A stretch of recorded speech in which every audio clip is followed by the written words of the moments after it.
दोस्तों नमस्कार। आपका हार्दिक स्वागत है आपके अपने चैनल लीगल लाइफ में।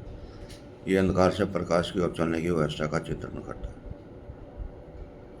आज हम विचार करेंगे प्रकृति के एक अमूल्य सिद्धांत के बारे में।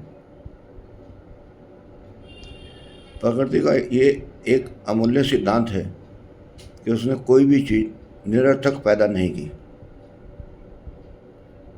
और वो जब चाहे जिस चीज़ को चाहे सार्थक बना सकता है, या ये कहें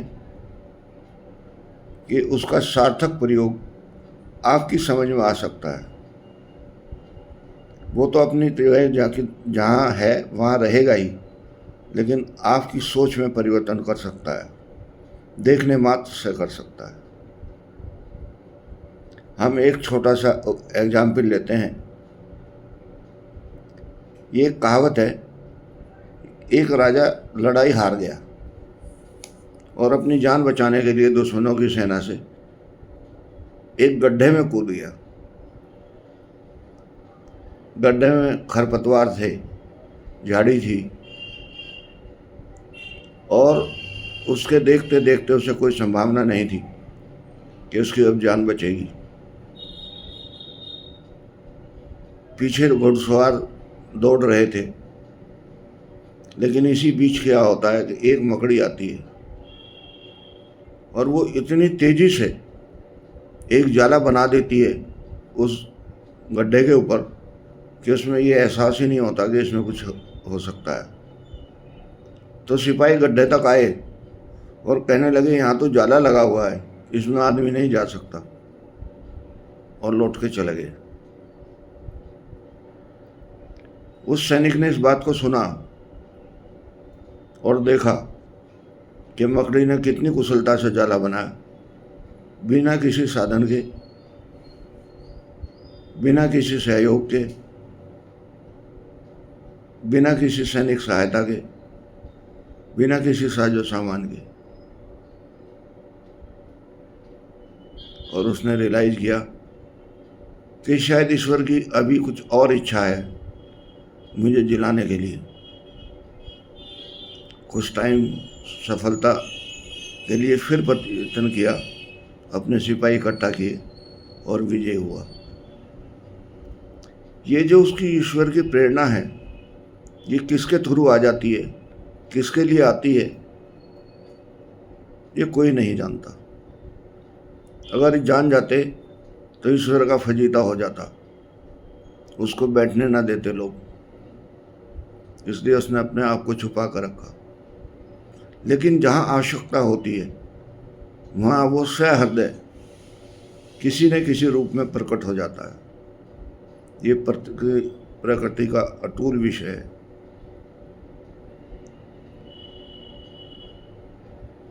अगर आदमी की दिव्य दृष्टि खुल जाए, वो उसको समझने लगे कि इसका वास्तविक अर्थ क्या है, तो उसका जीवन सफल हो जाए। और जीवन की सफलता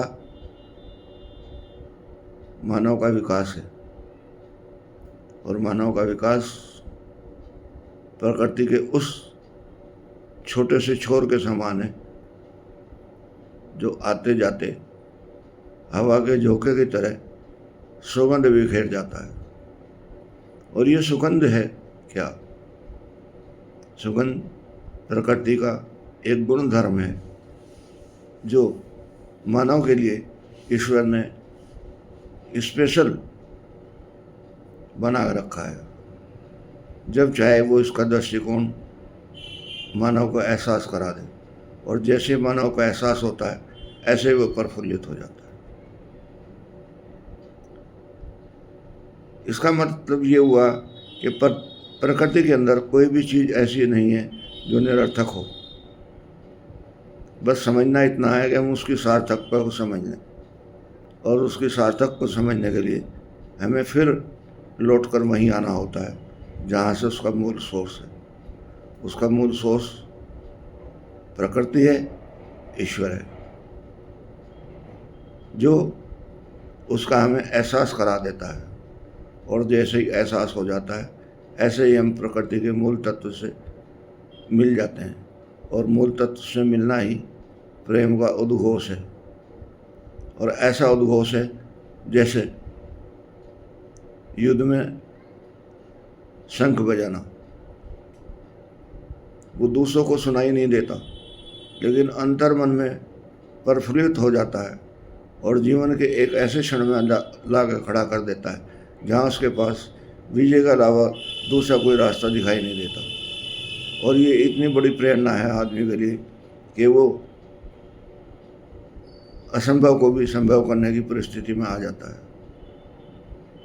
ये प्रकृति का यूनिवर्सल नियम है कि वो हर चीज़ को जीवित करने की सामर्थ्य रखता है, और जो वो सामर्थ्य उसके पास है, वही सामर्थ्य अगर आपको चाहिए तो आपको समर्पित होना पड़ेगा, शरणागत जाना पड़ेगा, प्रार्थना करनी पड़ेगी, और कुछ सोर्स आपको ऐसे ढूंढने पड़ेंगे जो अनंत हैं।